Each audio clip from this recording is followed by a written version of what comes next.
Hello everyone, I hope you are doing well. Welcome back to our channel. Today we will practice some numericals based on value added और production method. Value added method, इसको हम production method भी कहते हैं, उस पर based हम आज कुछ न्यूमेरिकल क्वेश्चंस करेंगे. लास्ट वीडियो में हमने इसका थ्योरी पार्ट किया था, इंट्रोडक्शन देखा था, वैल्यू एडेड मेथड क्या होता है, स्टेप्स इन मेजरमेंट, हम उससे कैसे नेशनल इनकम को एस्टिमेट करते हैं, ये सब हमने लास्ट वीडियो में डिस्कस किया था और सारे फॉर्मूले भी डिस्कस कर लिए थे. अगर आपने वो वीडियो नहीं देखी तो ज़रूर देखिए. आज हम सीधा क्वेश्चंस की प्रैक्टिस करेंगे. So let's start. आज हम बेसिक लेवल क्वेश्चंस करेंगे वैल्यू एडेड मेथड पे बेस्ड. उसके बाद कुछ high level questions next class में प्रैक्टिस करेंगे. चलिए देखते हैं. Question number 1, calculate the value added by firm A and firm B. आपको फर्म ए और फर्म बी दो फर्म्स का वैल्यू एडेड निकालना है. वैल्यू एडेड समझते हो, इन्होंने इकोनॉमी में एक साल में कितना वैल्यू ऐड किया. वैल्यू एडेड मेथड होता है कितना एक फर्म ने इकोनॉमी में एक पर्टिकुलर ईयर में कितना वैल्यू ऐड किया, उसको हम एस्टिमेट करते हैं वैल्यू एडेड मेथड पे. ठीक है, देखिए फर्म ए और फर्म बी दोनों का आपको निकालना है. तो पहले हम फर्म ए की निकाल लेंगे और फिर फर्म बी की वैल्यू एडेड निकाल लेंगे. यहाँ पे दिया है हमें डोमेस्टिक सेल बाय फर्म में 8000, एक्सपोर्ट्स बाय फर्म में 2000, परचेजेस बाय फर्म में 500, sales by firm B 5000, purchases by firm B 1500. आपको निकालना है वैल्यू एडेड. तो पहले फर्म ए का वैल्यू एडेड निकाल लेते. वैल्यू एडेड हम कैसे निकालते थे, GVA-MP. Value added is value of output minus intermediate consumption. ये फॉर्मूला होता है वैल्यू एडेड का, value of output minus intermediate consumption. ठीक है, इससे हम वैल्यू एडेड निकालेंगे. तो पहले हमें वैल्यू ऑफ आउटपुट और इंटरमीडिएट कंजम्पशन निकालना पड़ेगा. अब वैल्यू ऑफ आउटपुट क्या होता है, वैल्यू ऑफ आउटपुट हम कैसे निकालते हैं. वैल्यू ऑफ आउटपुट होता है sale plus change in stock. Sales plus change in stock. तो पहले सेल्स देख लेते हैं. सेल्स कितने हैं फर्म ए के. फर्म में डोमेस्टिक सेल बाय फर्म में दिया है 8000, एक्सपोर्ट बाय फर्म में 2000. अब कोई फर्म अगर एक्सपोर्ट कर रहा है, एक्सपोर्ट मतलब अपने कंट्री से बाहर वो अपना गुड्स को सेल कर रहा है, जैसे इंडिया से बाहर कोई अपना अब्रॉड में सामान बेच रहा है तो उसको एक्सपोर्ट कहेंगे. तो एक्सपोर्ट भी एक फर्म की सेल ही है. तो सेल में हम एक्सपोर्ट भी ऐड करेंगे, डोमेस्टिक सेल भी ऐड कर देंगे. तो टोटल सेल्स हो जाएगी ए की 8000 प्लस 2000 10,000 करोड़. ये सारी वैल्यूज करोड़ में गिवन है. 8000 डोमेस्टिक सेल और एक्सपोर्ट्स हो गए 2000 टू 10,000 करोड़ सेल्स है. अगर यहाँ सिर्फ सेल्स दिया होता ना, डोमेस्टिक सेल्स की जगह अगर यहाँ पे सिर्फ सेल दिया होता तो हम एक्सपोर्ट ऐड नहीं करते, क्योंकि अगर हमें सेल दिया है मतलब वो टोटल सेल दिया है तो उसमें एक्सपोर्ट ऑलरेडी इंक्लूडेड है, उसको दोबारा ऐड नहीं करेंगे. लेकिन यहाँ डोमेस्टिक सेल दिया है इसलिए हमने एक्सपोर्ट भी ऐड किया. डोमेस्टिक सेल मतलब उनकी कंट्री में जो सेल है और एक्सपोर्ट तो अपनी कंट्री से बाहर में सेल कर रहे हैं. तो टोटल सेल्स हो गई फर्म ए की 10,000, परचेजेस है 500. अब हम वैल्यू एडेड निकालते हैं, value of output minus intermediate consumption. ये इंटरमीडिएट कंजम्पशन क्या होता है, हमने लास्ट वीडियो में देखा था. इंटरमीडिएट कंजम्पशन जो रॉ मटेरियल्स, इलेक्ट्रिसिटी, फ्यूल, जो प्रोडक्शन प्रोसेस पे जो रॉ मटेरियल्स यूज होते हैं, जो इनपुट्स यूज होते हैं, जो उनकी कॉस्ट है उसको हम कहते हैं इंटरमीडिएट कंजम्पशन. कई बार आपको इंटरमीडिएट कॉस्ट भी दिखेगा. तो यहाँ पे फर्म ए की इंटरमीडिएट कंजम्पशन कैसे निकालेंगे, सेल तो हमने निकाल ली. तो यहाँ पे दिखा है परचेजेस बाय फर्म में. परचेजेस बाय फर्म में परचेजेस बाय फर्म में हम ये मान लेंगे जो रॉ मटेरियल्स उन्होंने परचेज किया अपने प्रोडक्ट्स को बनाने के लिए, मैन्युफैक्चर करने के लिए, प्रोडक्शन करने के लिए जो इंटरमीडिएट गुड्स यूज किए तो उसकी ये परचेजेस है. तो ये हो गया हमारा intermediate consumption. Intermediate consumption purchases के ऊपर होगा. सो सेल्स आ गई थी हमारे पास 10,000 करोड़, परचेजेस 500 जो कि इंटरमीडिएट कंजम्पशन है. तो वैल्यू ऑफ आउटपुट निकाल लो, sale plus change in stock. Value added is sale plus change in stock minus intermediate consumption. तो आंसर आ जाएगा 9500 करोड़. देखो वैल्यू ऑफ आउटपुट हमने निकाला sale plus change in stock, लेकिन यहाँ पे कुछ स्टॉक तो दिया ही नहीं.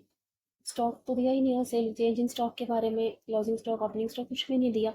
तो फिर सेल ही ले लेंगे हम, कि चेंज इन स्टॉक तो हमारे पास है ही नहीं. तो सेल हो गया हमारा, वैल्यू ऑफ आउटपुट में हम सिर्फ सेल ले लेंगे माइनस इंटरमीडिएट कंजम्पशन मतलब परचेजेस. तो आंसर आ जाएगा 9500 करोड़ वैल्यू एडेड. नेक्स्ट देखिए, फर्म बी का भी आपको वैल्यू एडेड निकालना है। वैल्यू एडेड कैसे निकालते हैं?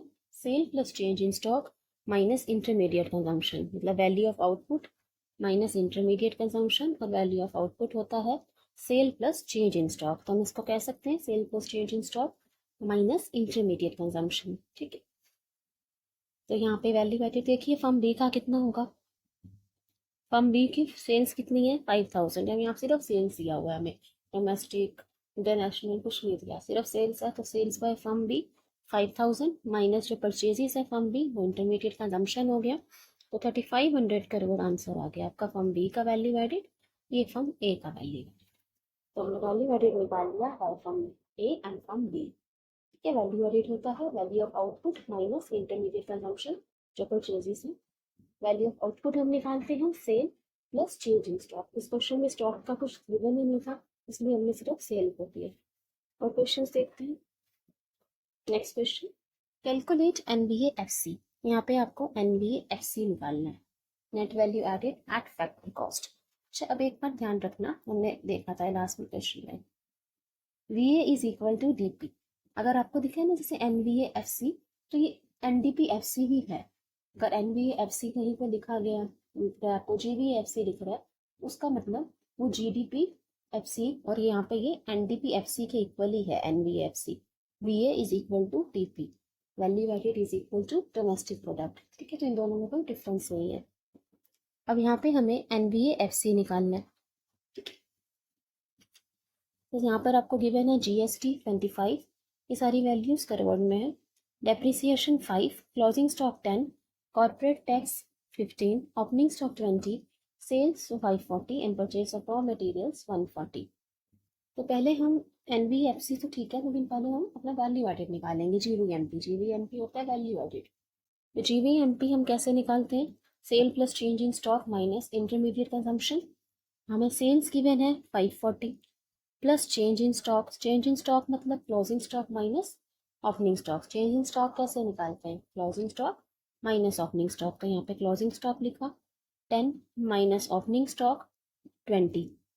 ठीक है, sale plus change in stock minus intermediate consumption. Intermediate consumption मतलब रॉ मटेरियल परचेज, जो रॉ मटेरियल यूज हुआ प्रोडक्शन में, तो इनको आप माइनस कर दोगे। 540 प्लस 10 माइनस 20 तो हो जाएगा -10 माइनस 140, तो आंसर आएगा 390 करोड़। तो 390 करोड़ हो गया जीवीएमपी। ठीक है, चेंज इन स्टॉक हमने निकाला, closing stock minus opening stock, 10 minus 20 तो -10। पर हमें क्वेश्चन में पूछा था एनबीएफसी।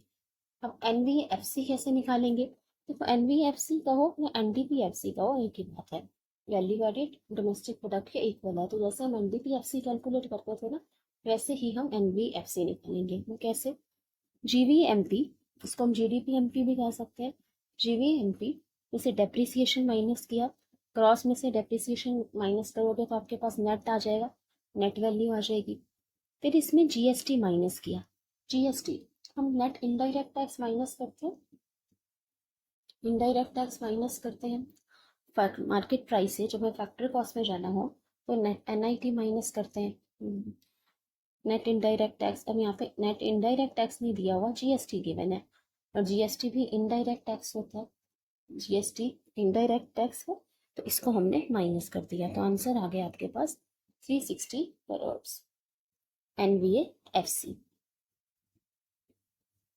ओके, नेक्स्ट देखते हैं क्वेश्चन, कैलकुलेट एनवीएफसी। यहाँ पे भी वैल्यूज करोड़ में गिवन है। Sales 100, opening stock 50, closing stock 75, CFC 30, CFC या डेप्रिसिएशन का हो एक ही बात है, consumption of fix capital, intermediate consumption 30, interest 15, profit 20, purchase of raw materials 25, indirect tax 10। आपको निकालना है एनवीएफसी। तो पहले तो हम वैल्यू एडिट निकालेंगे जीवीएमपी प्रोडक्शन मेथड से। अच्छा, यहाँ पर पहले हम चेंज इन स्टॉक निकाल लेते हैं कि चेंज इन स्टॉक हमें चाहिए होगा क्वेश्चन में। Closing stock minus opening stock, पहले चेंज इन स्टॉक निकाल लो। क्लोजिंग स्टॉक है 75, ओपनिंग स्टॉक 50, तो 75 माइनस 50 तो 25 करोड़ आपका हो जाएगा change in stock. Change in stock आ गया हमारे पास। अब हमें चाहिए, पहले हम जीवीएमपी निकालते हैं, फिर एनवीएफसी निकालेंगे। GVMP is equal to sale plus change in stock minus intermediate consumption. तो सेल्स है यहाँ 100, चेंज इन स्टॉक हमने निकाला था 25 और इंटरमीडिएट कंजम्पशन गिवा हुआ डायरेक्टली गिवन है 30। आंसर आ जाएगा 95 करोड़। GVMP आपके पास आ गया 95 करोड़। ये परचेज ऑफ रॉ मटेरियल्स क्यों नहीं लिया आपने, क्योंकि यहाँ आपको ऑलरेडी इंटरमीडिएट कंजम्पशन गिवन है, कितनी बिग कॉस्ट आया इंटरमीडिएट कंजम्पशन का टोटल दिया हुआ है। और परचेज ऑफ रॉ मटेरियल्स इसमें इंक्लूडेड, इसमें रॉ मटेरियल इलेक्ट्रिसिटी फ्यूल जो भी प्रोडक्शन में एक्सपेंस हुआ उसका टोटल हमें इंटरमीडिएट कंजम्पशन का कॉस्ट ऑलरेडी गिवन है, तो हम परचेज ऑफ रॉ मटेरियल दोबारा से ऐड नहीं करेंगे। ठीक है, इसमें purchase of raw material already included है, इसलिए इसको इग्नोर कर दिया। तो आपका आंसर आ गया 95 करोड़ GVMP। पर हमें चाहिए NVFC, NVFC चाहिए, तो इसके लिए GVMP में से डेप्रिसिएशन माइनस करेंगे। हमें ग्रॉस से नेट वैल्यू चाहिए, तो depreciation consumption of fix capital CFC minus कर देंगे, minus NIT net indirect cost भी माइनस कर देते हैं। जब हमें मार्केट प्राइस से फैक्टर कॉस्ट पे जाना हो तो NIT माइनस करते हैं। तो GVMP 95 भी अपने निकाला, minus depreciation 30 minus net indirect tax. अब नेट इनडायरेक्ट टैक्स क्या होता है, indirect tax minus subsidies, indirect tax minus subsidies को ही कहते हैं NIT। तो यहाँ पे minus indirect tax minus subsidies लिखा है। इनडायरेक्ट टैक्स गिवन है क्वेश्चन में 10 और सब्सिडीज कुछ गिवन नहीं है, तो सब्सिडी को हम 0 मान लेते हैं। कोई भी वैल्यू अगर गिवन ना हो उसको 0 मान लेंगे। तो minus indirect tax minus subsidies की जगह हमने 0 लिख दिया, और इस ब्रैकेट को जब आप ओपन करोगे तो 95 माइनस 30 माइनस 10 और ये तो 0 है, तो आंसर हो जाएगा 55 करोड़। 55 करोड़ NVFC, इसको NDPFC भी कह सकते हैं, वैल्यू एडेड और डोमेस्टिक प्रोडक्ट इक्वल होते हैं। ठीक है, ये NIT में हमने इनडायरेक्ट टैक्स माइनस सब्सिडीज किया था, इनडायरेक्ट टैक्स 10 और सब्सिडी को हमने 0 मान लिया क्योंकि कोई वैल्यू गिवन नहीं थी। ब्रैकेट ओपन करके माइनस 10 55 करोड़ का आंसर आ जाएगा NVFC। Purchase of raw material इसलिए नहीं लिया क्योंकि इंटरमीडिएट कंजम्पशन की टोटल हमें वैल्यू गिवन है, रॉ मटेरियल भी उसी में इंक्लूडेड है। बाकी इंटरेस्ट और प्रॉफिट की इस क्वेश्चन में कोई नीड ही नहीं थी, इसलिए इसको भी हमने यूज नहीं किया। चलिए नेक्स्ट देखते हैं। Calculate GVAFC। GVAFC gross value added factory cost. तो पहले GVMP निकाल लेंगे, फिर उसमें से नेट इनडायरेक्ट टैक्स माइनस करोगे तो आपके पास GVFC आ जाएगा।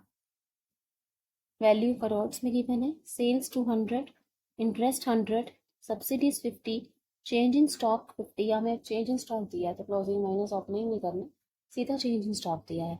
Purchases 150, compensation of employees 150। तो पहले वैल्यू एडिड GVMP निकाल लेते हैं, sale plus change in stock minus intermediate consumption. Intermediate consumption की जगह यहाँ परचेजेस लिखा, ठीक है, परचेजेस इंटरमीडिएट कंजम्पशन का हो क्योंकि वैसे भी अलग से हमें कुछ इंटरमीडिएट कंजम्पशन के बारे में दिया नहीं, तो परचेजेस लेंगे। सेल्स हो गया 200 plus change in stock 50 minus intermediate consumption purchases 150। तो आंसर आपका आ जाएगा 100 करोड़। 100 करोड़ GVMP। अब GVFC कैसे निकालोगे, GVMP में से नेट इनडायरेक्ट टैक्स माइनस कर दो, मार्केट प्राइस में से अब नेट इनडायरेक्ट टैक्स माइनस करो तो फैक्टर कॉस्ट पे पहुंच जाओगे। तो GVMP जो आपने निकाला 100 minus indirect tax minus subsidies, तो 100 माइनस 0 माइनस 50। इसे क्यों लिखा हमने, क्योंकि इनडायरेक्ट टैक्स गिवन नहीं है क्वेश्चन में, तो जो वैल्यू गिवन नहीं है उसको हम 0 मान लेंगे, तो माइनस 0 और सब्सिडीज हमें गिवन है 50 माइनस 50। तो आप इस ब्रैकेट को ओपन करोगे तो 100 माइनस 0 माइनस माइनस 50 प्लस 50 हो जाएगा, 100 प्लस 50 तो 150 करोड़ आंसर आ जाएगा GVAFC। तो हमने पहले GVMP निकाला, उसमें से नेट इनडायरेक्ट टैक्स माइनस, लेकिन हमारे पास इनडायरेक्ट टैक्स गिवन नहीं है क्वेश्चन में, सिर्फ सब्सिडीज गिवन है। नेट इनडायरेक्ट टैक्स होता है minus indirect tax, indirect tax minus subsidies, indirect tax minus subsidies. तो हमने यहाँ पे minus indirect tax minus subsidies किया, सब्सिडीज इनडायरेक्ट टैक्स को 0 मान लिया, कोई वैल्यू गिवन नहीं थी, माइनस 50 माइनस माइनस प्लस हो गए, 100 plus 50 150 crore. Compensation of employees की इस क्वेश्चन में कोई नीड नहीं है, तो उसके लिए यूज नहीं। नेक्स्ट देखिए, next question, calculate GVMP by firm A and firm B. यहाँ पे भी आपको दो फर्म का निकालना है, फर्म ए और फर्म बी का वैल्यू एडेड GVMP कैलकुलेट करना है। देखिए क्वेश्चन, करोड्स में वैल्यू गिवन है। Purchase by firm A from firm B, purchase by firm B from firm A, sales by firm A 200, sales by firm B 300, export by firm B 30, change in stock of firm A -20, change in stock of firm B 10। तो यहाँ पे भी change in stock हमें given है, तो closing minus opening करने की कोई जरूरत नहीं है हमें। GVMP लिख देते हैं पहले फर्म ए का। GVMP होता है sale plus change in stock minus intermediate consumption. तो फर्म ए की सेल्स दी हुई है हमें, सेल्स बाय फर्म ए 200, तो सेल्स ले लेंगे फर्म ए की 200 गिवन है क्वेश्चन में। फिर गिवन है आपके पास change in stock of firm में भी गिवन है -20, प्लस -20 तो माइनस हो जाएगा, प्लस माइनस माइनस करना है हमें इंटरमीडिएट कंजम्पशन। इंटरमीडिएट कंजम्पशन मतलब परचेजेस, तो purchases by firm A from firm B, ये हो गए purchases of firm A. Firm A के परचेजेस है ना, purchases by firm A from firm B, firm A ने जो फर्म बी से परचेज किया, तो फर्म ए के लिए तो ये परचेजेस है, इंटरमीडिएट कंजम्पशन है, तो इसको भी माइनस करेंगे, -100।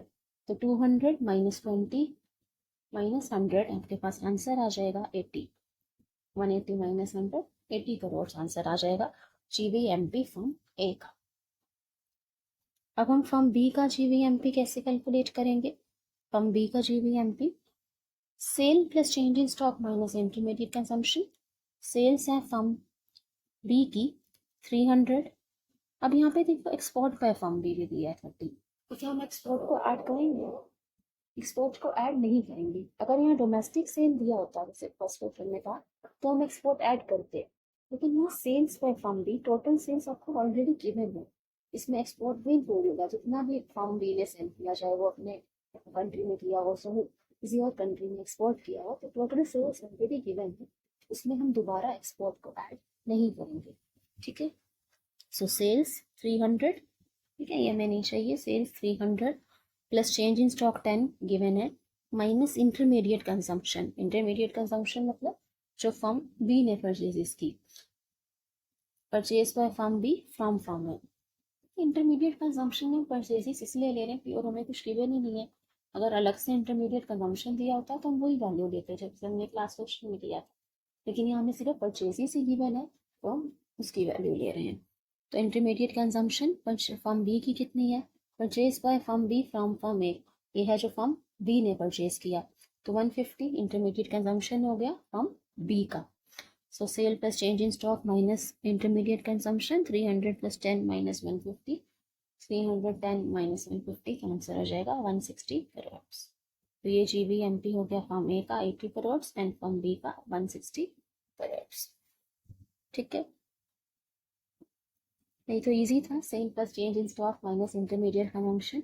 बस आपको ये ध्यान रखना था कि एक्सपोर्ट इसमें नहीं लेना, और परचेजेस में कंफ्यूज मत होना। परचेजेस बाय फर्म ए जानबूझ के फ्रॉम बी फ्रॉम फर्म ए लिख दिया आपको कंफ्यूज करने के लिए, लेकिन आपको उससे कंफ्यूज मत होना।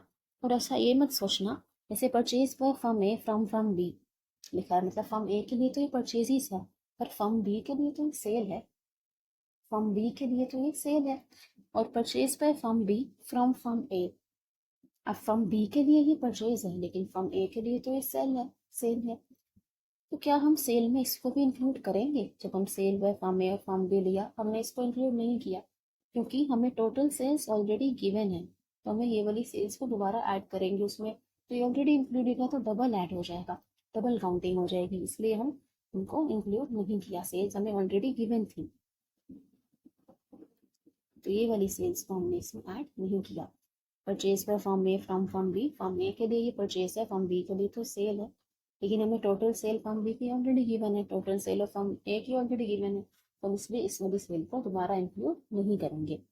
कि अगर हमें अलग से सेल ना दी होती तो हम ले सकते थे इस वैल्यूज को, अगर हमने अलग से ये सेल्स नहीं दी होती तो ले सकते थे, लेकिन हमें अलग से सेल्स गिवन है, तो हम दोबारा से इसको ऐड नहीं करेंगे।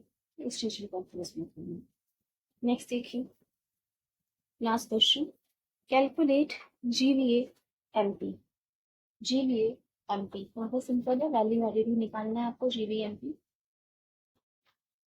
अब देखते हैं क्या एलिमेंट्स में। इम्पोर्ट ड्यूटी 30 लैक्स में है वैल्यूज के में, import duty 30, sales 100, depreciation 50, net change in stocks -40, GST 25, purchase of raw materials 360, corporate tax 10। तो तीनों में ज्यादा वैल्यूज हमें चाहिए कितनी।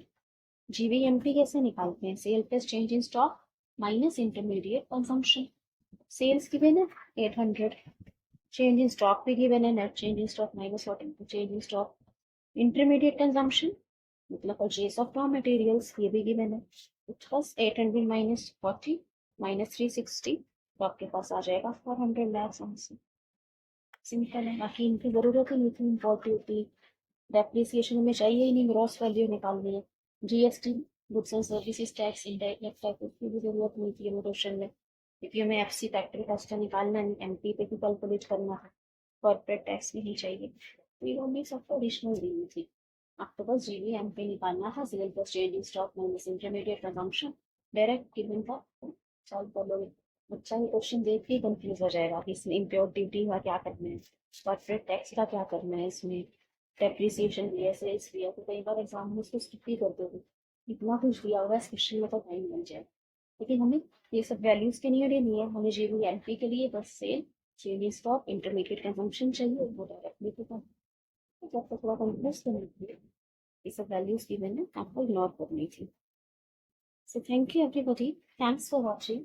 Please like, share and subscribe अगर वीडियो अच्छा लगे तो चैनल को जरूर शेयर करना। Thank you everyone.